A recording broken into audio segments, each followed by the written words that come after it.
If I wanted to show you a picture-perfect hike, this is the footage I would play. But that doesn't tell the whole story. So, here is the Lofoten long crossing, the good, the bad, and everything in between. Are you ready? Ready to walk 100 miles?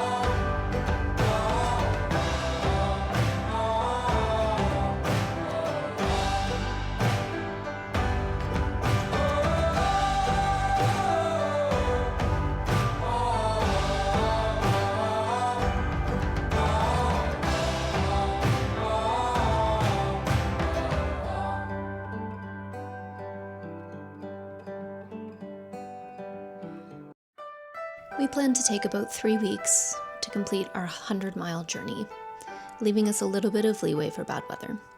We left our Airbnb that we had stayed at kind of unplanned to wait out some bad weather, which should have told us from the start how this trip would go. But we had great weather on our first day. It was windy but beautiful. There was insane ridgelines, and then there was the descent. The first of warnings of what was to come.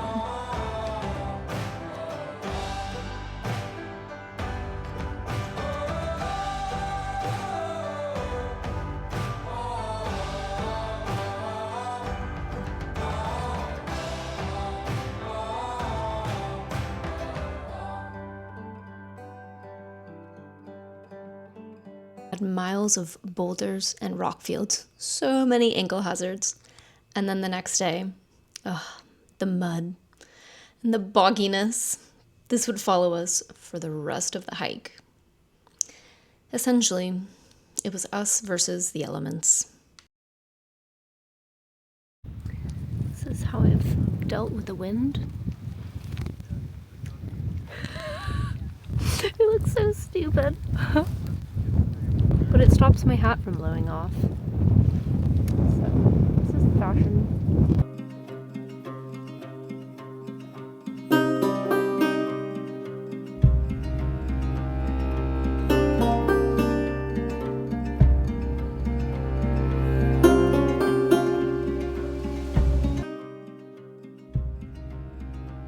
A 90% grade descent is interesting on wet rocks. And of course, the opposite of the saying, what goes down, also went right back up.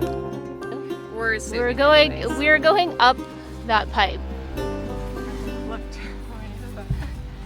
Like, what? Alex. Oh my god. So, not shown in this footage, there is one section of rock climbing that we used that rope for support. We discovered later on that the rope was very frayed. So yeah, that was a poor choice by us.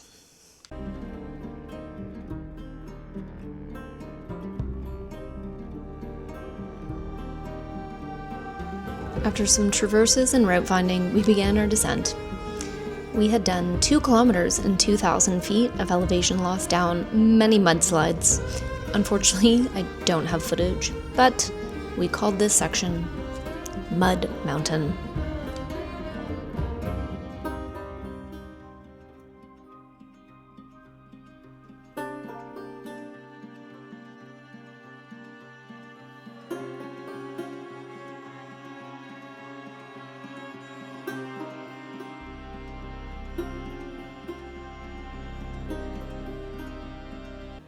A lot of the rain, I actually have 0 footage of. My camera is not waterproof, but don't let this footage fool you. After this moment, we got stuck on a knife's edge ridgeline with pouring rain and I guessed about 50 km/h winds. And how are you, Angie? Are you thriving?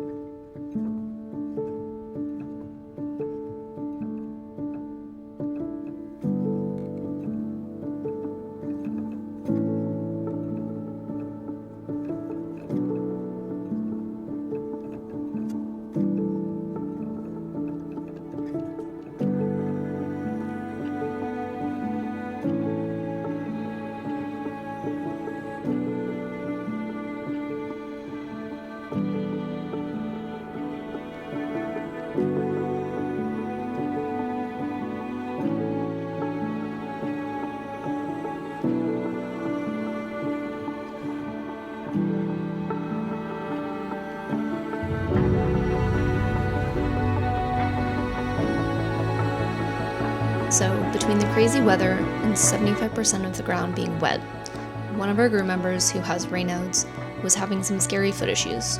She couldn't feel her feet and they were burning. We deemed she had symptoms of trench foot. So we decided to spend a few days in town to decide if carrying on was even a feasible choice. See? Cheeks like, oh, I think I'm gonna wear my knee brace tomorrow. And I'm like, she's like, what? I'm like, I left it at the other Airbnb. I'm like, I know exactly where it is. She's like, no, You left no. it outside? Yeah? Yeah. Yeah. On the minister drying. Yes. It's not dry anymore. Well, It wasn't dry. but at least you didn't lose it permanently.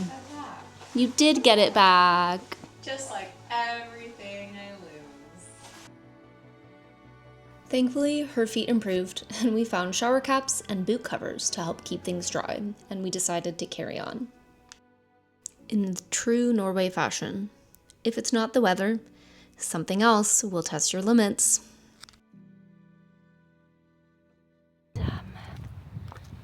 I'm loving the sun. This is a really nice treat. I'm very grateful.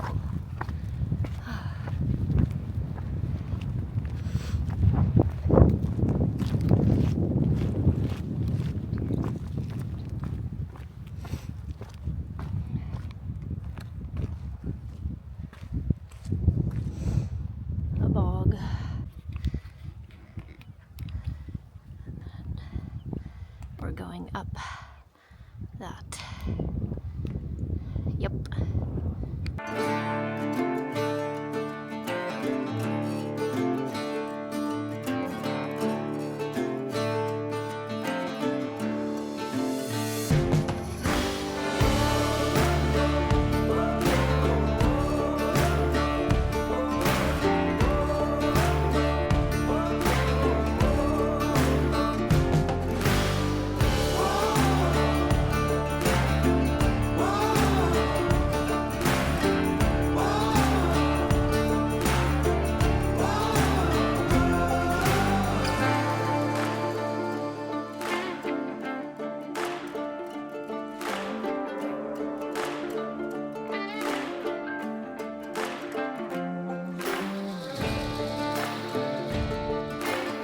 So footage back there was on a cliff.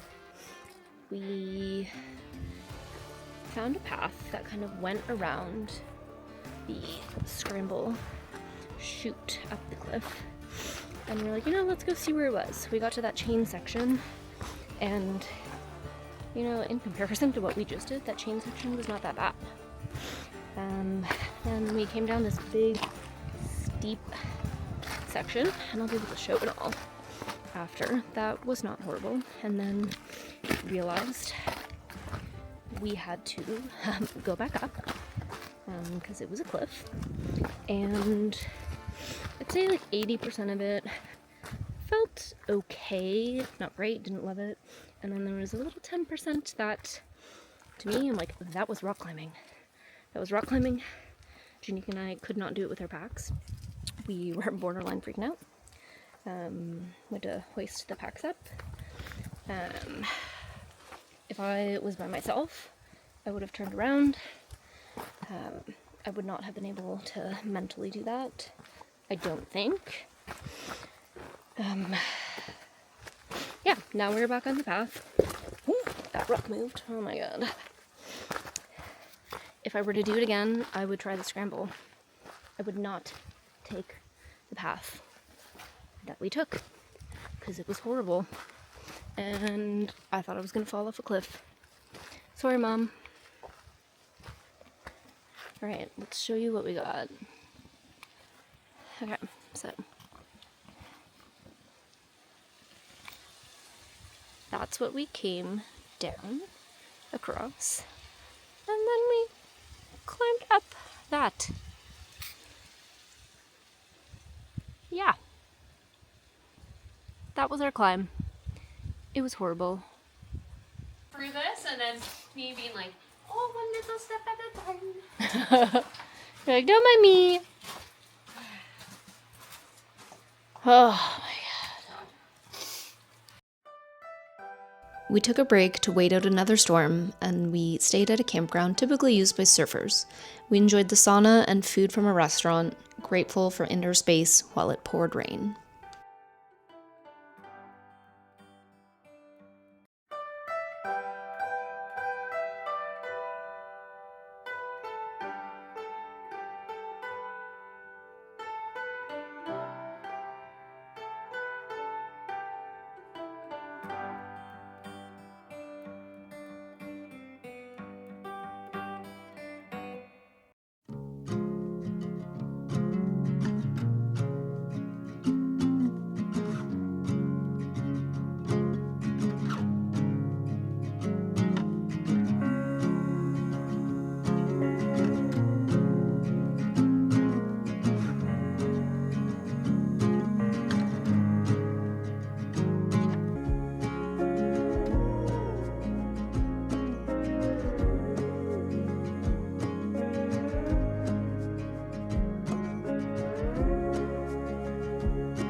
Think she's about to do? Home and walking through the water.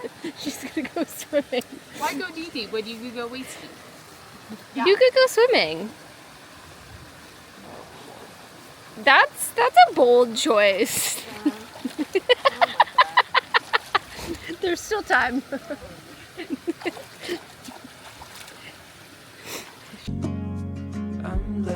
Our Norway experience came down to this motto: if you wait for perfect weather, you'll never go anywhere.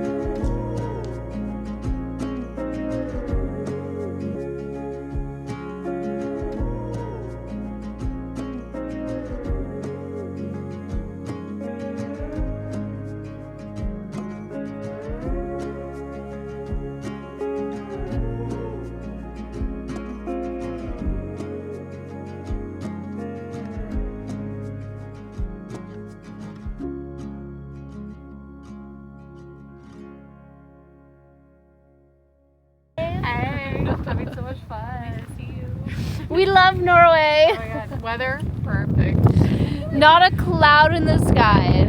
Imagine wondering how we got here. We traversed several mountains. Went down a mudslide. Got electrocuted by a fence. Some of us. Fell in the mud.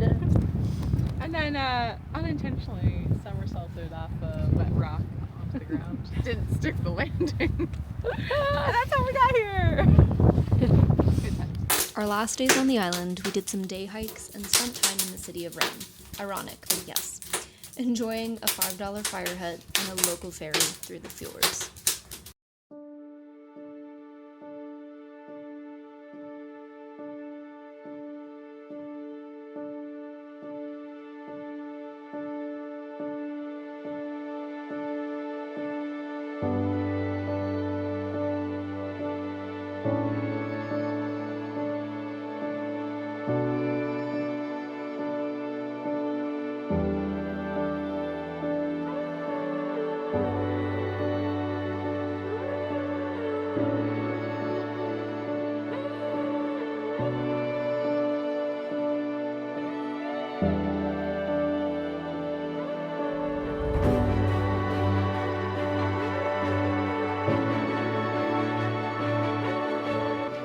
Back on the mainland of Norway, we rented a car and drove to see a glacier, enjoying the best weather we'd had all trip.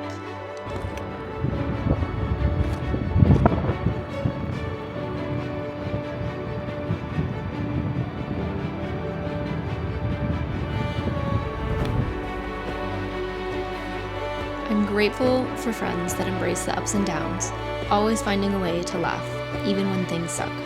Because life is beautiful, but it's never perfect.